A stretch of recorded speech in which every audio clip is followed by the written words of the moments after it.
Hi everyone, Ron Crider reporting for duty today. It is Tuesday. I have the numbers for you for October the 20th, my day 218. Yes, I have done 218 of these little programs, one every day since March. I think I might have missed one day in there. So the Dow was up to about 28.6 yesterday. At the end of the day, it fell flat on its face and went way down, and now it's on its way back up. It's about 28.4 right now. Okay, 14 days until the election day, 66 days until Christmas, 72 days left in this year. Remember, the time changes here on November the 1st, so we fall back. Always remind you every day I don't put any commercials in here, so the commercials that you see that pop up are put in here by YouTube, and you can hit the skip button and go past them. Early voting in Indian River County. Voters reported waiting about an hour to vote at the main library here in Vero Beach yesterday, where the lines were wrapped around the building by 9:45 a.m. How about this? More than 350,000 people voted yesterday all over the state of Florida. That's a new record. COVID infections in Florida continue to grow at a faster pace on Monday, as the state's total increased to 756,727 cases, marking an increase of more than 20,000 in the past week. Florida's health department routinely has reported its smallest one-day increases on Mondays. 1,707 new cases reported statewide marked the biggest one-day increase for a Monday since September the 14th. The statistics reflect a worrying trend of COVID-19 infections, once again rising after the rate slowed down during late August and September. Florida's health officials have counted 20,700 more cases since October, the biggest seven-day increase since September the 7th. A nationwide slowdown in new cases ended during the week of Labor Day, September the 7th. Since then, the number of new infections has increased to nearly 48,000, up from about 38,000 early in September. In particular, the Midwest and the Rocky Mountain states have seen major surges. Following months of decline in Europe, the viral cases have risen there again also. The continent's daily COVID cases count has grown rapidly over the past few months, overtaking the U.S. last week for new cases. That was reported by the World Health Organization. Palm Beach County had 49,068 cases as of Monday, a 57% increase from Sunday. State officials reported Monday that 4.9% of more than 34,500 new COVID-19 tests results came back positive. That was for the entire state, 4.9%. And in Palm Beach County, about 2.7% of the 2,409 new results were positive. And then the governor says that he is thinking about cutting back on the daily reporting of COVID-19. In other words, the numbers that I get, he may not be putting them up every day. He hasn't decided for sure, nor has he decided when, if he does decide to do it. So probably not a good thing.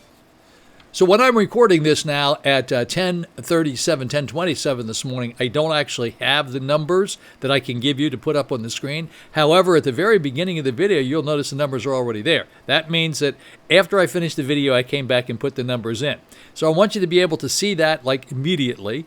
And then if you can skip on back here and skip past the weather report and so forth, you can see the numbers, the county by county numbers that I do from Miami all the way up to Orlando. They'll be here in just a moment. So the weather forecast for today, scattered thunder showers, high about 83 degrees, winds east at 10 to 20 miles per hour. The chance of rain today is about 60%. And then tonight, scattered thunderstorms early, then mainly cloudy overnight with thunderstorms likely, 77 degrees, winds east 10 to 15 miles per hour. Chance of rain tonight's about 80%. And then tomorrow, the chance of rain tomorrow, well, that's about 60%.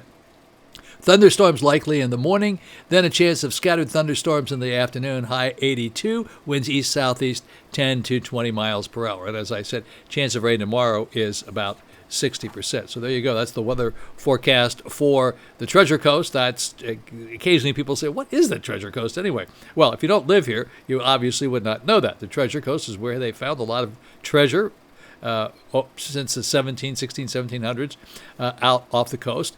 And it's known as the Treasure Coast, and it goes from Martin County, St. Lucie County, and Indian River County. Those three counties comprise what we call the Treasure Coast.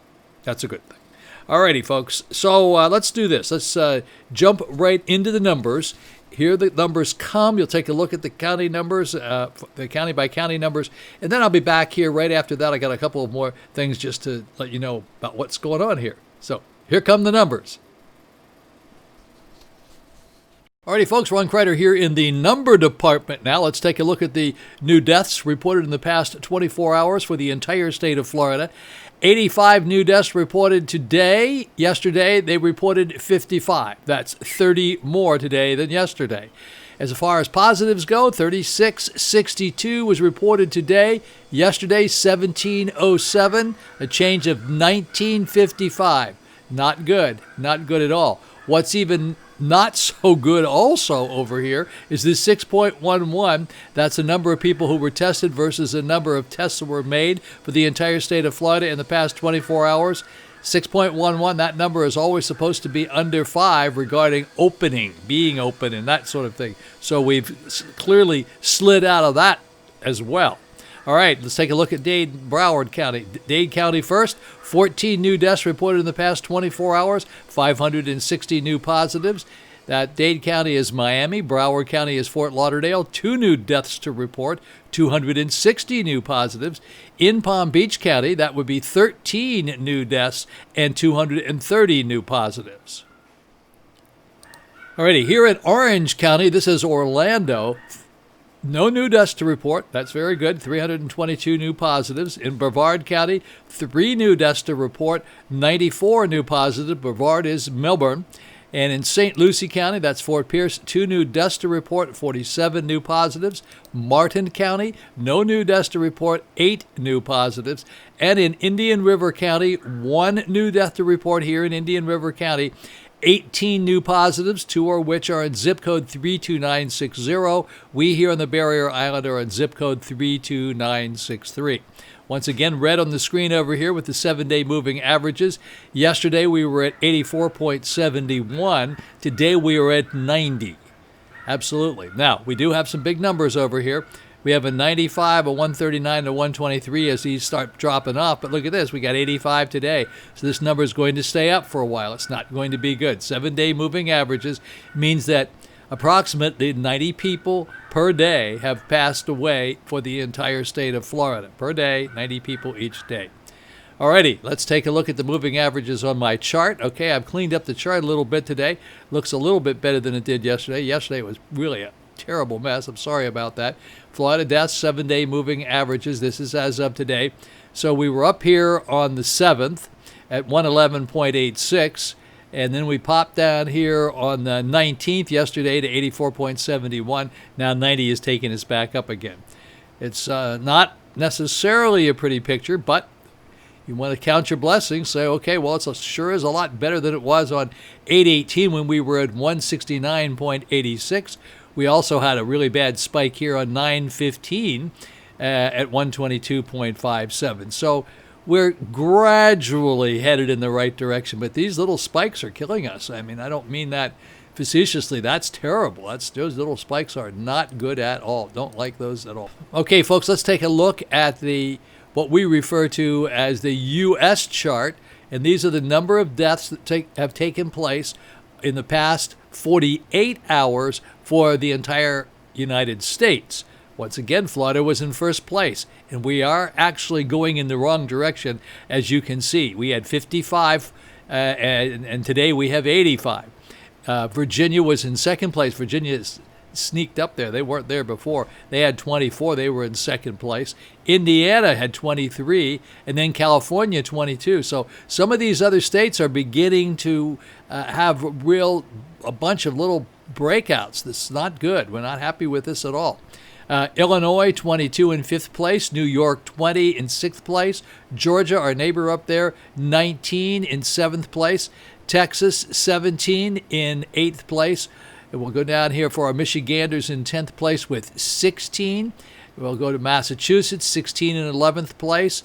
And Wisconsin, Number 14, they had 12 deaths in the past 48 hours. Kansas, for our friends at the Catholic Radio Network out there in Kansas, in 15th place with 12. Up in Connecticut, 12 in 16th place. We'll go down a little bit further for Flyover Lizzie, 19th place with +9. At least you're in single digits, Lizzie. That's a good thing. Go down here to Kentucky, 9 in 20th place. 9 deaths in the past 48 hours in 20th place. Pennsylvania would be 8 in 21st place. Ohio was 8 in 22nd place. We'll scooch down a little bit further and go to Minnesota for our Minnetonka friends that are here and are planning on going back to Minnetonka. I was trying to catch up with them. I hope I can, maybe over the weekend. But you got 5, so you're kind of in the low single digits. That's in 26th place. Maryland for Julie, 4. Okay, you're in the lower single digit numbers in 27th place. 4 in the past 48 hours. Colorado, 4 in the past 48 hours, and they're in 28th place. Down just a little bit further to Jersey. Good job, Danny. Got 3 up there in Jersey. You're keeping them in those low single digits. That's outstanding. Utah, same thing. 3. Idaho, 3. That's very, very, very good. We're happy with see these low numbers. And then for Jay Grutman in Rhode Island at 39th place is 1 up in Rhode Island. Go down here to New Hampshire, had 1. And the rest of the states that we don't deal too much with because we're only dealing pretty much with the people who live generally around where we are. So that's how it looks with respect to the entire United States. Let's take a look at the global view here. This is horrible. This is just the worst thing in the world. Okay, USA cases, 8,217,952. USA deaths, 220,185. Global cases, 40,489,201, and global deaths, 1,119,620. Alrighty, folks, there you go. Those are the numbers for today. And I can't say too often, you have to distance space, you have to wear a mask, because there is no cure for this thing right now. And it's just, we don't want to get it. Certainly somebody my age doesn't want to get it. You don't want to do that. My grandmother used to say, don't tempt fate. Alrighty, folks, one more thing to say. I'll be back here in just a minute. Alrighty, folks, those were the numbers. I'm not very happy with them today. Everything's red all over the screen. Not good. We don't seem to be going in the right direction. And there was a message that was sent out some time ago saying beware of the second wave, and it seems to be taking place at various places around the world, especially in Europe. There's a second wave going through there. Out in the Midwest, there seems to be a second wave going through. You know, I keep saying it. I said at the end of the video, the last piece, the first piece, we have no cure yet. We have a couple of things we can take, but the worst part about getting COVID-19, this is not a cold. It is 10 times more contagious than the flu, and it does leave many people with other health issues for quite some time. We don't know how long because it hasn't been around that long, but like respiratory problems and brain fog and all sorts of bad stuff. So don't think you're going to have a fun time and have a party, invite your friends over to see who gets it first. Bad idea. Hey, great news. The Polo Bistro. What's the Polo Bistro and what is the Polo Deli? Polo Deli is here in Vero Beach. It's the end of Cardinal Drive going south on the left-hand side, just a little bit past the Tides Restaurant. So that's open. That's been open all through the pandemic, and they've done a really terrific job over there. That's John and Kelly. Now, they also have a place over here in the Pelican Plaza. It's fabulous. The whole thing is probably 2/3 of it is just stocked full of excellent wines at really good prices. John Marks is the best buyer of wine anywhere around here. You will not find wines at the prices you can get them at the Polo Deli. He said, I'd rather sell a lot of people wine for a little bit of money than a few people some wine for a lot of money. And he's been doing that ever since he's had all of his various places. John Marks is a living legend here in Vero Beach when it comes to opening up restaurants. He opened up Chelsea's originally, the Polo restaurant, Polo Grill, that's his establishment. He's had a number of places here. Every one of them have been very successful, and he knows exactly what he's doing. And now he's teamed up with Kelly, of course, and they really do a terrific job as well over there. So they're going to be open by December the 1st, they say. I will keep you informed. They have a little counter there now, so that you can come in there, and when they open, you can come in and sit down and have a glass of wine and a sandwich if you like, or you don't have to have a glass of wine if you don't want. But they're going to have a little counter serving area. They also are going to have some distance spaced tables so you can have food among the wine if you like, around where the wine bottles are, the little tables. You can sit there and have a sandwich, have a little bite to eat there. And they also have an outdoor seating area so you can sit outside, all of which will be distance spacing and so forth. So you're not going to affect anybody or get anybody to affect you very much. So I just thought you ought to know that. That's kind of hot off the news. Of course, I told you about Beach Market yesterday. They expect to be open by December the 1st as well. They still have people over there. They have a little truck there, little food truck. And they have fresh produce and so forth. Probably when you get there, there'll be something you want that's not there. So, but they do have a lot of good things there. So they're going to continue to do that until they reopen their facility. So I thought I got to give you that information. Second, the flu shot. Please, please, please don't forget to get your flu shot. You don't want to get the flu mixed up with the COVID-19. That would be a terrible thing. All right, guys. Have a really blessed Tuesday. I look forward to seeing you back here on Wednesday. And stay out of the rain.